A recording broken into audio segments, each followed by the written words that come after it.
All right. Well, it looks like it's start time. My name is Steve Pollock, and I am the president of Japan Society of Northern California. And I would like to welcome you to our first virtual workshop on building a biotech venture. I'm very excited to be here today and to meet all of you virtually. I'm just here to give a kickoff to the program and welcome you to today's workshop. The Japan Society of Northern California is a nonprofit organization based in San Francisco and Silicon Valley. We do about 60 programs a year on a whole variety of different topics, and in particular on innovation and startups. And today is as well as the healthcare area. So today is a combination of two of our primary areas of focus as an organization. We would like to particularly thank the U.S. Embassy and the Grant Officer Adam Gallagher and Masako Yoda for providing support for this program to take place. We received some grant support from the U.S. Embassy that is designed to support this program, which is focused on building entrepreneurial ventures in Japan and helping to transfer some of our know-how and knowledge from Silicon Valley to those of you who are pursuing entrepreneurial ventures in Japan, especially in the biotech sector. So without a whole lot of further introduction from me, let me turn the program over to our partners in this venture, Mr. OviBees Bujorian and Mr. Ayo Alaran from OviBees Ventures, and they will be leading the program today and introducing our speakers for today's session. So thank you very much for coming. We really appreciate your attention, and we hope that you will be able to get some valuable lessons about your startup venture and in particular funding your venture from today's program. And we look forward to having you join some of our future events down the road. With that, let me turn it over to OviBees and let him take it from there. Thank you, Steve. It's a pleasure to welcome everyone, ladies and gentlemen. Welcome to the insightful world of BioJent, the U.S. Japan entrepreneurship program in the field of biotech. As Steve mentioned, I'm OviBees Bujorian, and I'm the CEO and founder of OviBees Ventures. Our company is a DC-based company focused on designing and building entrepreneurial ecosystems in both the emerging markets and developed countries around the world. In my past work, I worked very closely with the State Department in designing and building the flagship entrepreneurship program of the U.S. government, which is called the GIST network, that is now present in 135 countries. One aspect I would like to emphasize is that I'm also a scholar of the government of Japan at the Harvard Kennedy School. And when I received a call from the U.S. Embassy about this opportunity, I thought, given our background and our extensive work in the Cambridge, Massachusetts area, and the fact that Cambridge, Massachusetts is one of the top hubs in biotech around the world, this program can have the great potential to build closer links between the US and Japan. BioJent, the way we design it, is focused on bringing the strength of the US expertise in the field of entrepreneurship and support for the entrepreneurs, and connecting that with the strong potential of the Japan research. In my recent conversations, I discovered, for example, that a Japanese researcher invented a statin, which actually helps a lot people with cholesterol. And also I learned that Japan has the most number of Nobel Prize winners in the field of medicine. So obviously very strong potential. And there are obviously a lot of areas where US and its strong expertise can help a great deal the Japanese entrepreneurs in the field of biotech. With our program with BioJent that's implemented by OviBees and the Japan Society of Northern California, we seek to build those bridges between both the entrepreneurial and the investment and researcher communities from the US and from the Japan. I've done this type of work before, and I know it has a lot of potential. It will be a great opportunity for all of us, the speakers, the funders, the entrepreneurs, to come together and support one another to get this program off the ground. I would like to, the topic of today, and this will be one of the 3 virtual broadcasts organized by BioJent, is focused on fundraising.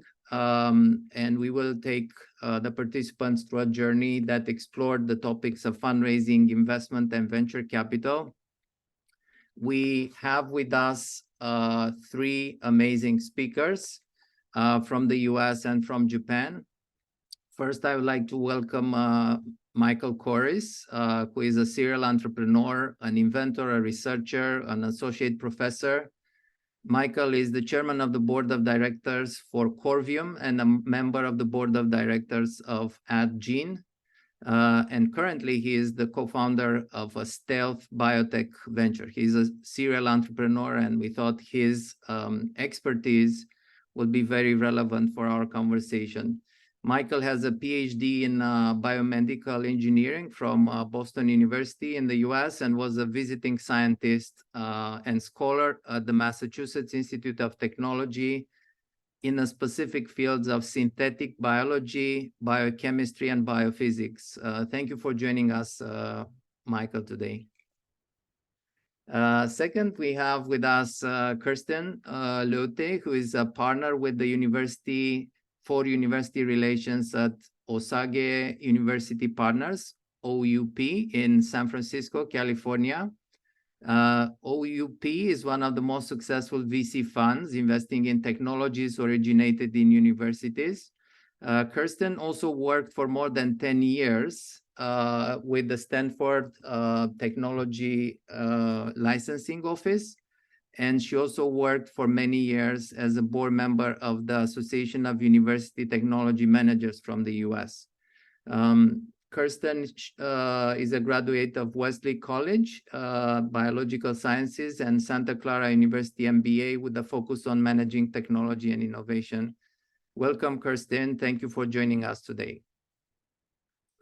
And we have with us also Hiroki Shida, who is Vice President of 8 Road Ventures, a global venture capital firm with more than 10 billion assets under management and 50 years of history. Hiroki is a scientist by training with a PhD in computational biology from the University of Tokyo. And he has helped establish the biotech practice of his venture firm in Japan 7 years ago, and is responsible for all biotech and therapeutic deals of the company. He invests and creates companies across borders with close collaboration with his colleagues from the US, Europe, China, and India.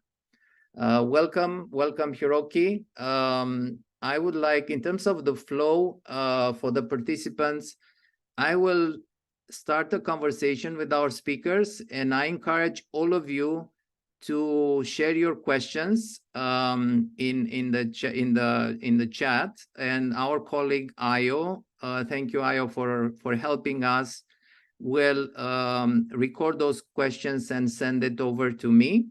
I would like to encourage you, when you ask your question, to specifically mention your name, your organization, and also your location. Where are you currently based? It will be good to show the diversity of participation in our program. So now back to the program, and thanks also to our participants for joining us. We have a very strong number of participants today. Let me start our conversation by inviting Hiroki to ask one of the key questions.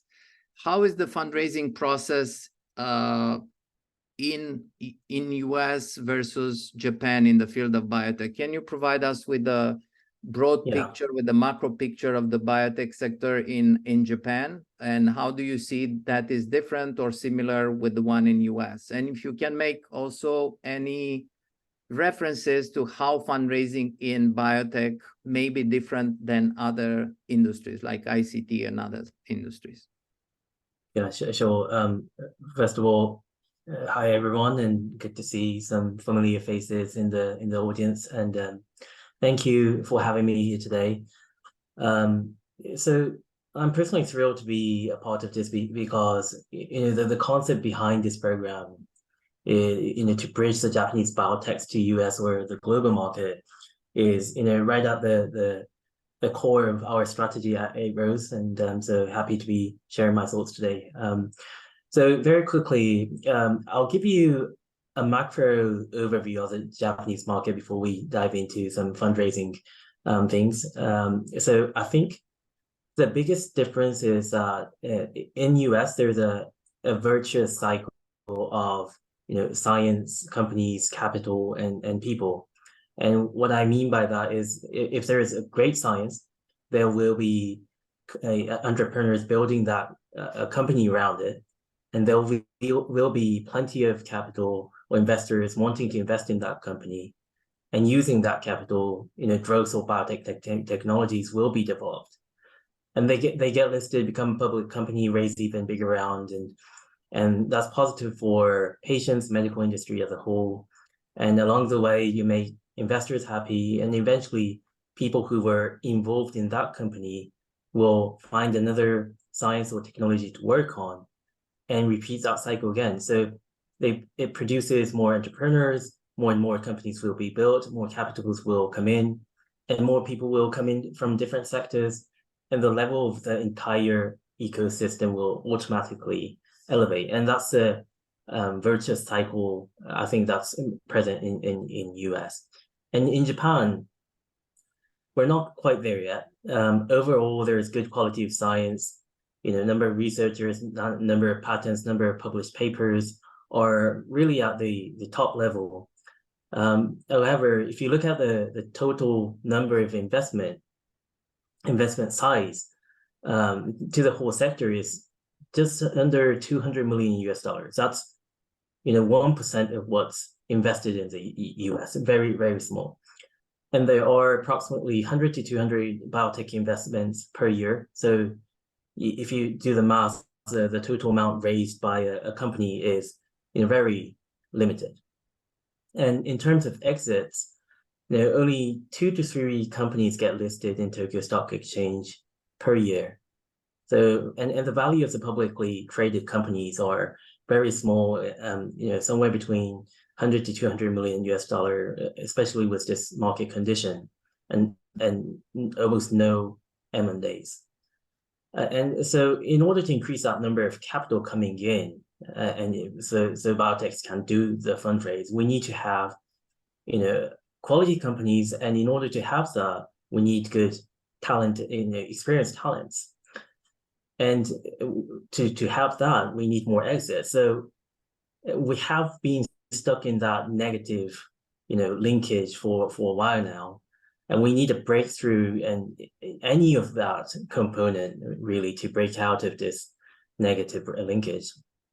And as much as that sounds devastating, through what I can say for a fact is that I meet 100 companies every year. And I've been meeting them for about 6-7 years now, and the qualities of companies are definitely increasing, and more dedicated funds are being set up, and ex-farmer are coming into both startups and VCs.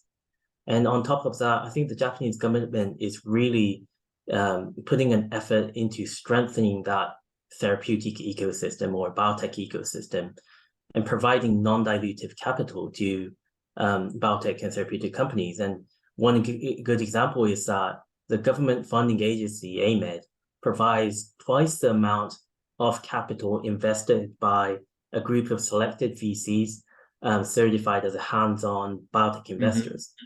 So that's huge, because when you invest 10 million, you have a chance to get additional 20 million of non-dilutive capital. And so that's encouraging and positive for biotechs who needs that capital in order to get to a certain inflection point. Yeah, so I'll stop here, but for all those reasons, I think we're headed to a good tipping point to create that virtuous cycling rolling, and hopefully that will elevate every component of the industry, and fundraising will be easier for Japanese biotechs. Thank you, Hiroki, for projecting a positive note. And obviously, we know there's a long road ahead, and the process of supporting a biotech industry is very complex, and it requires the close collaboration of all the key players in the sector. I would like to build on your points and invite Kirsten to share with the audience a little bit more about the process of fundraising and what are the different stages of the fundraising process from the point of view of actually building a biotech venture. Because we're talking about venture capital, but obviously until you get to venture capital, you have a lot of stages along the way. How can you develop those building blocks? And Mike and Hiroki, if you see any points in the conversation from your own experiences, I think it's really important to make this a lively conversation and seek to help as much as we can our audience. One point here before I invite Kirsten, we have also the option for closed caption. So for our Japanese participants, you can choose that option, and it will be translated in Japanese as well. So please, Kirsten, if you can share with us a little bit more about your experience in this field. Yeah, so right. Michael, Hiroki, and I all are in the venture capital industry. But venture capital is something that you're looking for at a certain stage when you're looking for certain types of dollars. So let's talk about actually one of the stages that actually Hiroki was talking about, which is non-dilutive capital, which basically means capital that is probably helping more with the earlier stages of the science, developing that towards the product. But non-dilutive basically means that you're not giving it equity from your company in order to receive that capital. Often it's in the form of government grants, other types of things where they're not taking some sort of equity stake in your company. So it's going to be these early stages of research. Maybe you've already taken something out of a university lab or some other place. You're starting this company around it. That's a beginning capital form. And honestly, we typically encourage people to stay with non-dilutive capital as long as you possibly can, because once you start giving up parts of your equity, so parts of your company to the investors, that's considered more expensive forms of capital. After the kind of non-dilutive capital that we were talking about in the form of usually some kind of government grants, there can be friends and family funding that may actually not be dilutive initially either. There's philanthropic organizations that may be able to help you. Angels and accelerators are a huge part of that, at least here in the U.S. I'd love to hear Hiroki, you talk a little bit about the environment around that in Japan as well. But angels and accelerator are usually at the kind of proof of concept phase form for biotechs. That's coming in and helping get to the point that perhaps venture capital then would be interested in the technology. Now, venture capital is coming in at the point usually that you're doing more kind of rapid scaling, or doing, if you're for example, in therapeutics, at the point that you may be doing some of these just preclinical or clinical aspects of the biotech. But that's kind of the trajectory of different types of capital that are associated with the biotech industry. I'm going to pause there and let Michael and Hiroki add some color to that. But I'd also like to talk a little bit about how then you actually approach those venture capitalists or those other types of capital investors as well. Sure, great. Michael, would you like to add? Yeah, thank you, both Hiroki and Kirsten, and thank you everybody for joining us today. It is a tough environment out there right now. That has happened before in the past, and it's also going to go away. So all statements are true, but it is tough out there, and it's been tough for the last 18 to 24 months, and it's probably going to be tough for another 12, hopefully not 18 months, but like good entrepreneurs, you have to judge the risk, and the macro environment is not something that you can influence. You can just live with it, and you have to manage that risk, which brings me to the money. And money has different colors and different speeds, at least how I think about it, right? So some money comes quickly and has a lot of various conditions attached to it that can be venture capital money, that can also be sponsorship money from a strategic partner, for example. It's a form of non-dilutive sometimes, it's a form of dilutive sometimes. Dilutive, by the way, in our world and venture and startups strictly relates to the equity components of your company. There can be many other clauses that are attached to sponsorship agreements, such as IP rights, disclosure rights, the ability to do deals with other companies, so restrictions in general on either the monetization of your assets, your science, your idea, or striking business ventures with other companies. So it brings me then back to the speed with which you need the money.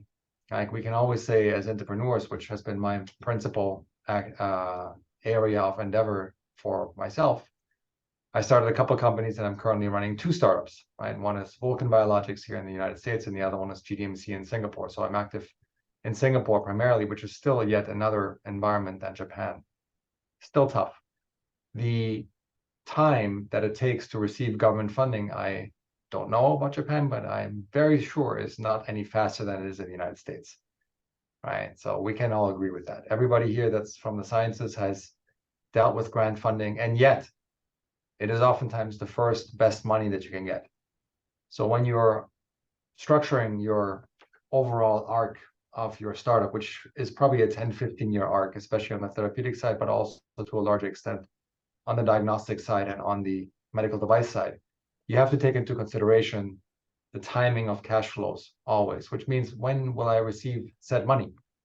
The beautiful thing about venture capital is it's usually a big slug of money at one specific point in time when you have all of it or a large chunk of it. And yet you're all of a sudden not completely in control of your company anymore. It's sometimes actually a good thing. We all understand that early stage startup founders, myself included, make many mistakes. And yet it is costly from an equity perspective. Now, thinking about this particular market, the last thing I want to say before turning it back over to you, Ovi, is that you may want to consider the rank ordering of various different capital sources very carefully. So I know we're talking about venture capital and fundraising here, but I think actually in the order of priority, that is actually quite a bit lower on mine, especially for early stage startups. And the reason I say this is that the proof points that have to be delivered to successfully raise a round in this market without a famous name or Nobel laureate attached to it, or a long track record of success, it's actually very high. So they have to be a very high bar scientifically, and which you may be able to do in a university setting. I give you that.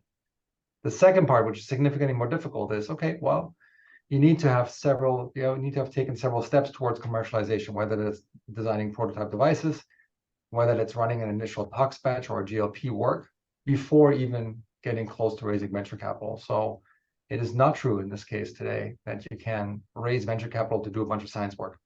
That doesn't work, right? Sometimes it's worked in the past, but right now it's not working. So please take into consideration how much money and how much time you'll need to get those proof points actuated, which will then lead to a more successful outcome on the private capital formation side. Thank you both, Kirsten and Michael. Related to that, and I'm coming back to you, Michael, what are some of the potential challenges or risks that entrepreneurs face when seeking funding? And I'm not talking just venture capital here. So I'm talking the entire fundraising journey. Obviously, you have an idea, you have already a good research that you think it can lead to something very promising. How do you go about it, and what are some of the specific challenges, risks, and opportunities in the process? It is a complicated answer to a reasonably simple question, and I invite Kirsten and Hiroki to chime in here. And I want to work backwards quickly from raising a venture round, which then is usually followed by many more venture rounds. So once you start raising venture capital, you're more likely to raise more venture capital going forward for many reasons, psychologically, structurally, financially, and so on. But the one thing that you always have to remember, if you're asking somebody for money, they're not giving that to you out of the goodness of their heart, whether or not they're friends and family. They always have to take into consideration, okay, I'm giving you money, it's an investment. how much money are you making for me at a risk-adjusted rate, and how long is that going to take? So one of the principal challenges that I see when folks are trying to raise funds is that the approach that they're taking is not tailored to the actual cohort of investors that they're targeting. So the risk profile for an earlier stage investor, whether it's an institutional seed capital fund or it's a special purpose vehicle, SPV, which is usually a wrapper around a number of angels, or even individual angels, you have to take into consideration, how am I making money for you? And be honest with yourself. That's maybe the one thing that one of my heroes, Richard Feynman, always said: you have to be truthful to yourself, and you are the best person to delude yourself. And you often do, myself included, looking at it through rose-colored glasses. So if you take a much more conservative or negative approach, and then still convince yourself and others that this is the right thing to do, then you should. But absent a true and accurate, reasonably accurate reflection and scenario modeling, the mismatch that I see between investors and their risk appetite and needs, that especially institutional investors have fiduciary obligations, of course, towards Hiroki and Kirsten have obligations towards their LPs. And what you're presenting to them, what you think you actually sells, does not work. So you have to make sure that you take that into account. I'll stop here. I Yeah, agree please. more, Michael. Do you mind if I just No, please, comment on go it ahead. really No, quickly? please. Is that when you're talking with investors, one of the things you really have to keep in mind is, when is your possible exit going to happen? Because they're thinking about that. They want to know, when is my capital going to be coming back to me? And, you know, what is the return on that capital be? What kind of multiple can you provide to me? And when is that going to occur? It's incredibly important to, you know, have an idea of what that is, and also understand where that venture capital firm is at. Where do they invest? Like, what stages do they invest in? And when do they expect that return to occur? Certain funds, you know, a lot of funds have these 10-year life cycles. You have to understand where they're at in that fund, when they expect a return. Some have longer life cycles, especially maybe some really pre-seed type of funding funds. But most of them are going to need to see an exit within what seems like a fairly short period compared to how long it actually takes to put out a biotech product. So you have to be keeping that in mind. And I totally agree with Michael. You have to be honest with both yourself and with them about what that expectation is. They're going to be doing the same calculations. They're going to be saying, okay, I know of other products in, you know, similar areas, and how long it's going to take, and typically how long it took them to exit, you know, either through a merger or acquisition or through an IPO. Great, thank you. Yeah, if I may, would you like to add? Yeah, Please. if I may add to that, I agree with all the points raised. And the biggest difference between biotech companies and tech companies are that the value of the company does not increase in a linear form. It's a series of S curves, and if you hit a milestone, the company value increases, and if you hit another one, the company increases. So you need to be designing your cap table carefully, and the budget and milestones must be really tied together, and that's basic fundraising 101. But I think that's sometimes missed. And if you control the expectation right, you'll be hitting that milestones in 2 years. I think you'll have a good relationship with your investors. Great, thank you, Hiroki. Let me ask you a question here, Hiroki. How do you see entrepreneurs can strike a balance between the fundraising process and also achieving long-term success with their businesses? Obviously, fundraising process is a very intensive process. How do you see the entrepreneurs managing this balance between fundraising and also continuing to build their businesses? And maybe hearing also Michael and Kirsten, it would be helpful if you could share from your own knowledge, what some additional types of sources of funding do you see in Japan in the pre-VC phases? Because I think for our audience, it will be helpful to know a little bit more, I think, about those additional sources of funding, like grants and others, that will allow entrepreneurs to build the company and the products to a certain stage where they are ready to attract the attention of venture capitalists like yourself. Yeah, I think for your first question, ultimately, short-term goal for the fundraising and the long-term goal should be aligned. If you do something creative and promise in the short term that which won't contribute to the long-term goal, you shouldn't be getting their capital, because there will be frictions, and you don't want it to be frictions, because that friction will become even bigger and bigger and bigger. So I think, again, I'm repeating what I said before, but it's designing your cap table and the equity story, the milestones, and the budgeting well. And if you can't do a big financing now, you need to create smaller milestones and control the fundraising amount, and gradually increase your company valuation. So I think that's the way I would deal with it. And yeah, and for your second question on non-dilutive money, I think many of the audience knows better than me about the research grants out there, but I think there are huge amount of capital, non-dilutive capital that goes into as research grants. I think it was around every year, Japanese government provides about $20 billion of research grants in life science, and that's huge. So there are plenty out there. Okay, good. Thank you, Hiroki. Let me go back to Michael now. As you are a serial entrepreneur, and obviously the building a company in the biotech sector is a very complex and comprehensive endeavor. Can you talk a little bit about the importance of having co-founders and some of the key pillars in terms of the team formation? I want to share with the audience. We'll have a special broadcast on this, but I think it's important to connect that process of team formation also with the process of fundraising. So if you can share your perspectives from that point of view.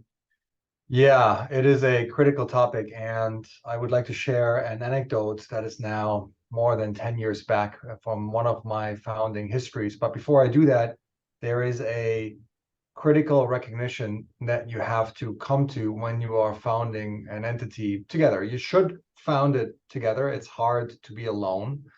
There are many, many, many challenges, and sometimes it just helps to share the burden.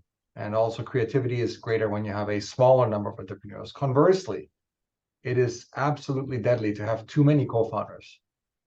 You shouldn't be more than 3. And the reason is division of labor, division of responsibilities. And thirdly, you shouldn't have co-anything. There is no such thing as a co-CEO. People may have those types of structures. They generally don't last, and I'm generalizing, but I have not seen co-CEOs function well and last in the environment that we're in. So that brings me to the point that I want to make, which is supported by good research actually coming out of HBS, Harvard Business School over there, by Noam Wasserman, who switched over to another university since then, whom I know and is a good friend. It's called the Innovator's Dilemma. And excuse me, not the Innovator's Dilemma. Do you want to be rich or king?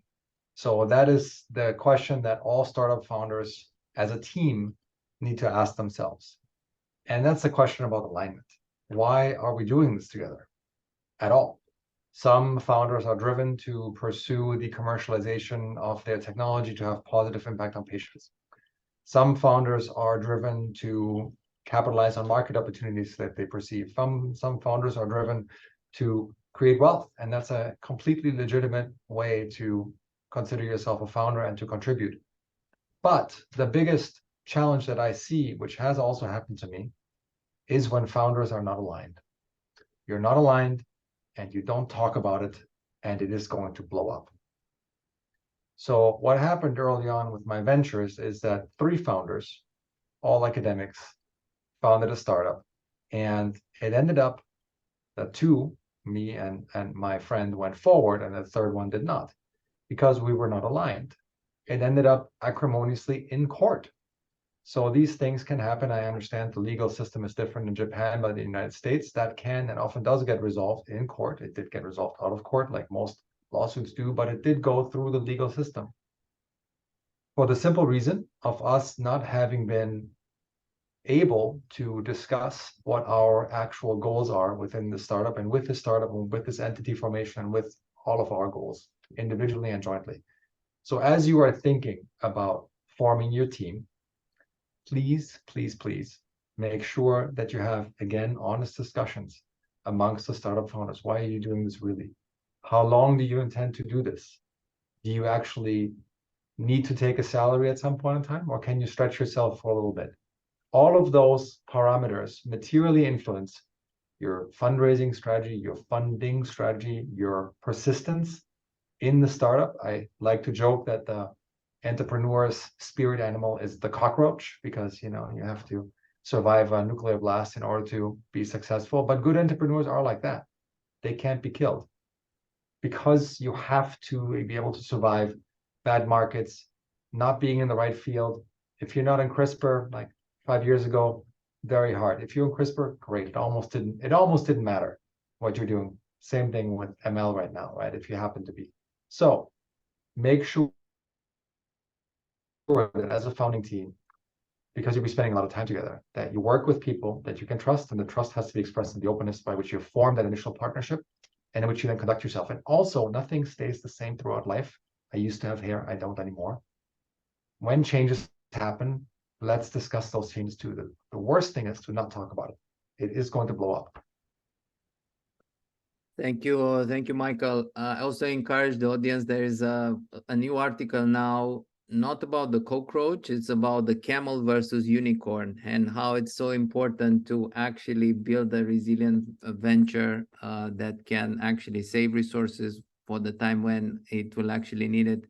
I want to encourage our participants to share, send your questions in the chat. My colleague Gaio is monitoring the chat and he's sharing it with us. Let me share the first question from the audience, from Shrey Singh from Sysmex Corporation. What advice will you give to earlier stage startups to de-risk and prove that their concept works without engaging in highly capital-intensive studies? Anyone, Kirsten or Hiroki or Michael? So, I mean, that's a question that's really dependent on what it is that you're trying to put forward. What I always advise startups is to have domain expert advisors that know what are like the best experiments to do next, to basically have a no or go decision about whether you even should take this technology forward. Honestly, in biotech, the main thing that kills a startup is actually something doesn't translate from those earliest experiments into what the potential product would be. And so having those right next experiments done is very incredibly important. Looks like Michael has a comment on this as well. Please, Michael. Yeah, one comment, and I do apologize profusely ahead. I do need to step out. But basically, the cheapest thing you can do to de-risk your startup is to ask. As Kirsten was saying, ask experts, but also ask around broadly. So one of the biggest fallacies that us scientists and engineers do is we're inwards looking. We're in our labs. We've talked to the same people that we've worked with for a long time. We are staying within our circles of comfort and our comfort zones. Please, please, please do read the Lean Startup, Eric Ries, and the general methodology Steve Blank pioneered. Go outside and talk to literally 100 people, clinicians, other physicians, patients, reimbursement folks, if you're in that space, potential acquirers. You will be able to talk to them. And if you're not, that tells you something about your suitability as an entrepreneur, because you have to be able to find these information sources and gather information as inputs to your behaviors and to your actions. And if you talk to a larger set of people, and I'm not actually making the number up, 100 is a very good number. If you want to look at a methodology, the NSF, National Science Foundation in the United States, runs the I-Core program that Steve started. We went through that when we were in Y Combinator and recipients of NSF grants with Vulcan Biologics. We did 100 interviews in 7 weeks. Totally possible. A little bit of work, and we learned extraordinary amounts. It can be confirmatory. Oftentimes, it'll show you your blind spots. That will allow you to actually really reduce the money that you're spending on experiments, because it'll reduce the number of experiments that you're running and the kind, such that everybody like Kirsten and Hiroki, and to some degree me, when I'm looking at this, oh, this is the right way to run the experiment. It's the right thing for that indication, for that patient subgroup. And it's not 15,000 experiments, and it's not a too big experiment, right? And a good experiment is tight, as we all know. With that, Thank I will you. take myself. Thank you, Michael. One thing I would like to share is that feel free to share with us the resources that you mentioned, and we can share it, as we will make an infographic based on the program today that we will share with all our entrepreneurs. So the more we receive from you, the more we will share with our participants. Thank you again for joining us.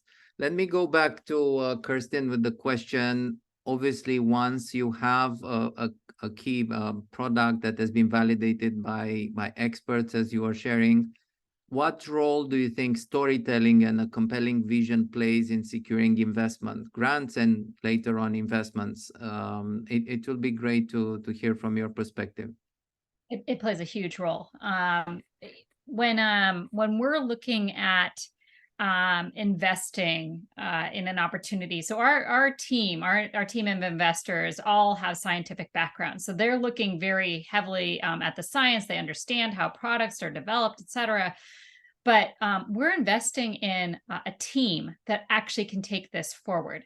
And so we are compelled by the story that they're telling, by the vision that they're selling us of what it is that they can do, and how they potentially can make us money, right? They can make our fund money so that we can pay back our investors, et cetera.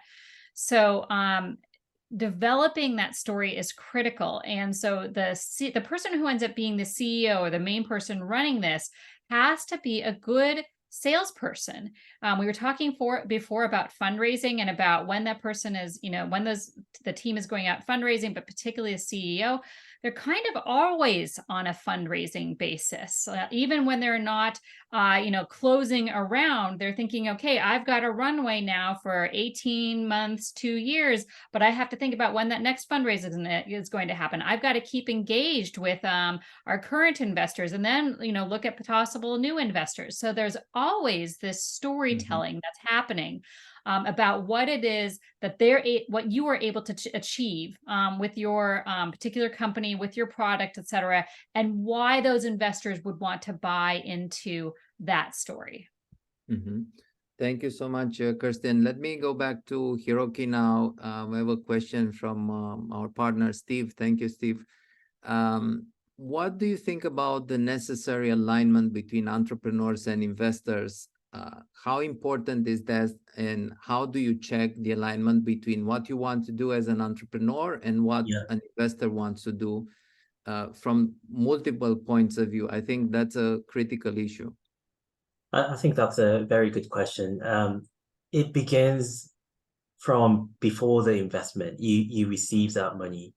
I think due diligence is part of the process for investors, but it is also a phase where entrepreneurs, startups can understand how that investors think about your technology and your business.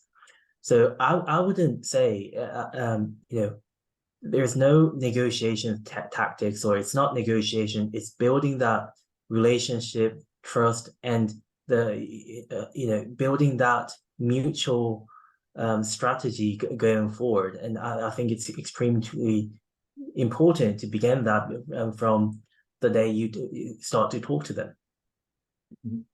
Great, thank you, Hiroki.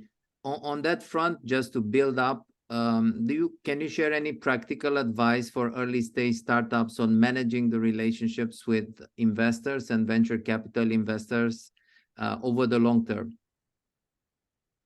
Yeah, that's another very important question, I guess. And there's no tactics. You just need to be honest.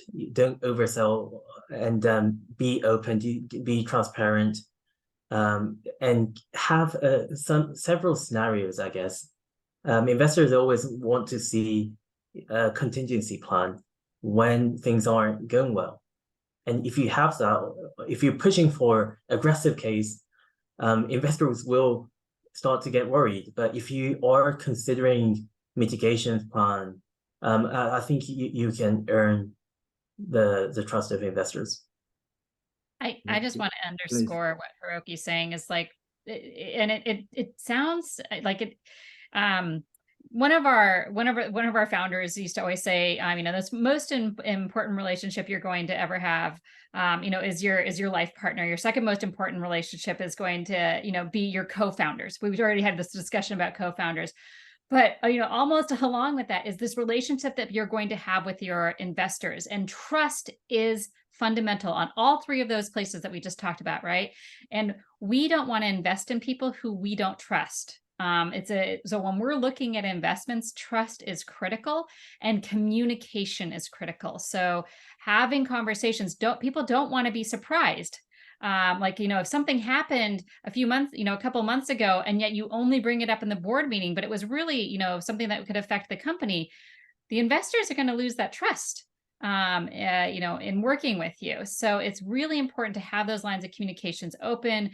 And we like when we invest in people who have regular calls with us, even outside potentially that board meeting, so that we're just getting those updates about what's happening with the company. Great advice. Just to add on that, Yes. I think it goes both ways as well. Investor needs to try and understand a complicated science and ask questions and don't pretend to understand. I think it's important that you share that strategy and trust. Mm-hmm. Yeah, and so build a relationship so the entrepreneurs can easily reach out to you and ask for advice on some of the challenges. Great, thank you both of you. We have a question from Paul Lee from Davis Polk, Tokyo. It's for Hiroki. The private capital market in Japan is much less deep than the US, which requires Japanese companies to IPO earlier in order to access public capital. We have participated in IPOs of biotechs that are listing much earlier than a comparable company might in the US. Example, during early stage clinical studies. How does that impact your investment strategy or decision to invest in a particular startup, if at all?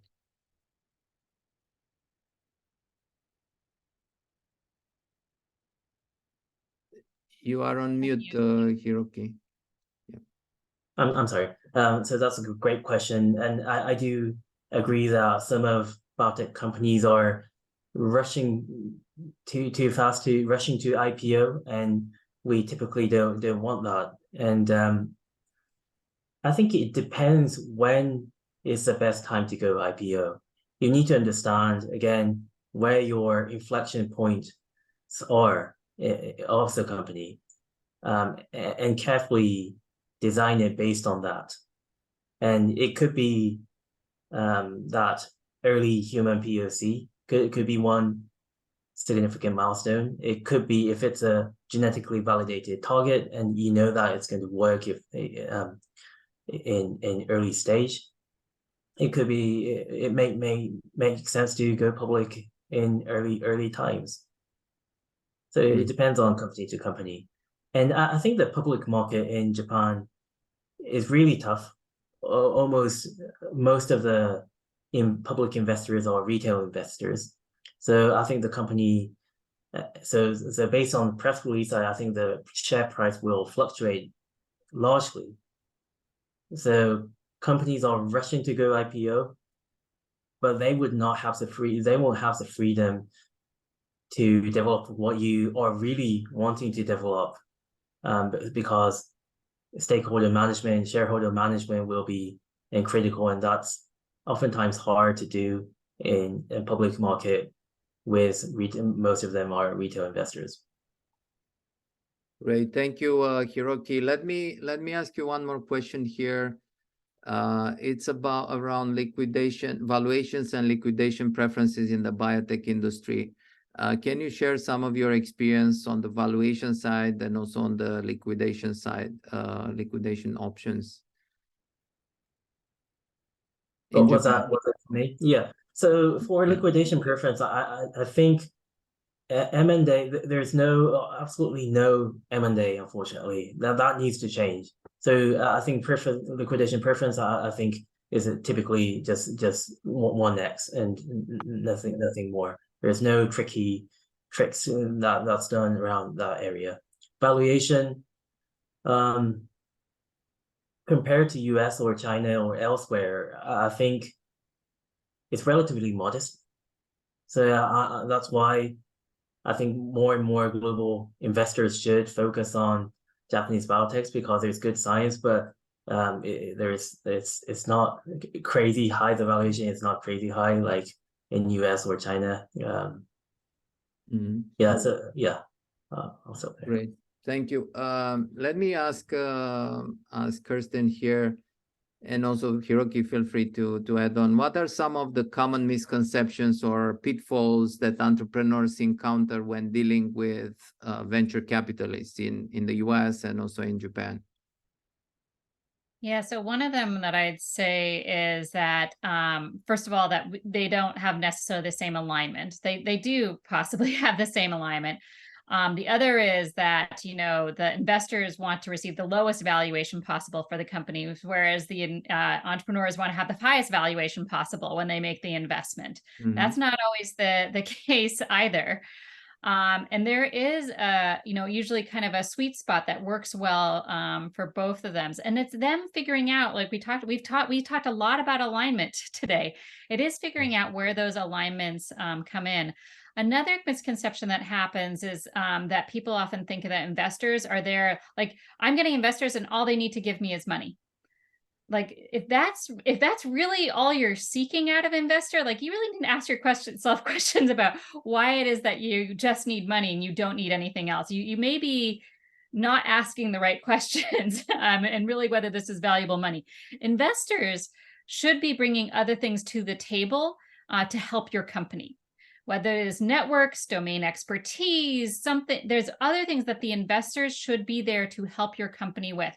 You need those outside perspectives to help your company along. And so that's another thing that I really see that sometimes, especially newer entrepreneurs don't understand. And so when they're doing their homework about the potential investors who would invest in their companies, they should look at the investors and understand what it is that they offer to those companies and why that might be in alignment with what it is that they're looking to do as far as those next steps.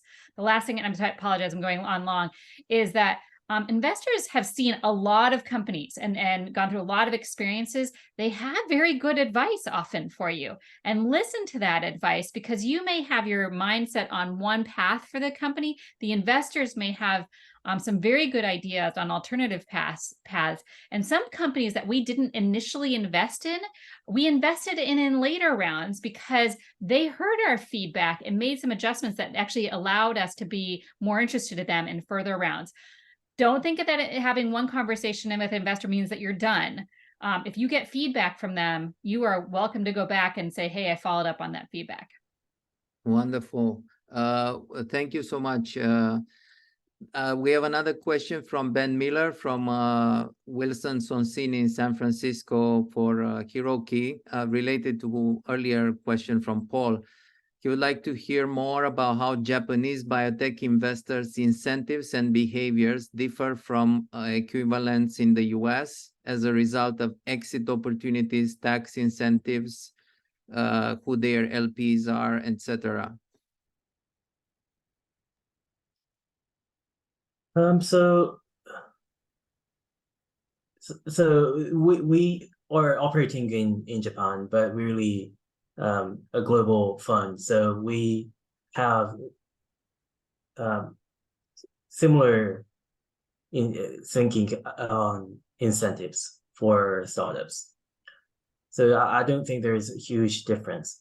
And the government are changing regulation so that it is appealing. Stock options are appealing from tax perspective. I think they're working to change that regulation at the moment. Thank you so much. It's not very much. It's the same. Thank you so much. I'm afraid we're running out of time. Before we go, I would like to share a few things with our audience also about the upcoming activities that we are having. So first of all, we are scheduling a workshop, a biotech workshop in Tokyo. We have confirmed a number of esteemed speakers and judges from the US and also from Japan. We will organize this on December 12th in Tokyo. My colleague Ayo will share in the chat also the links to the Google application form. We are seeking to recruit 25 biotech entrepreneurs from Japan who will join us for a half-a-day program of practical training, mentorship, teaching, and business networking. Feel free to scan the code. It will take you to the application form. The second activity we will organize, and we will share with everyone who registered, the second virtual broadcast focus on commercialization of university technologies. We have esteemed speakers from MIT, from Stanford, and also from UC Irvine, and formerly with the National Science Foundation that was also earlier mentioned by Michael, our speaker Michael. This will be on the topic from lab to market, commercialization of university technologies. Next we will have, and we'll share all of this also in an email with the participants. Ayo, if you can share the next one. So the third virtual broadcast will be focused on building successful teams in biotech ventures. We'll have Ken Horn, who is Managing Director of AN Venture Partners. We have David Lucchino, who is a serial entrepreneur and who actually has investments from Japan in his company, Frequency Therapeutics, who is listed on NASDAQ. And we will have Sonny Vu, who is a serial entrepreneur, and he built and exited Misfit Wearables through a very large exit to the Fossil watch company.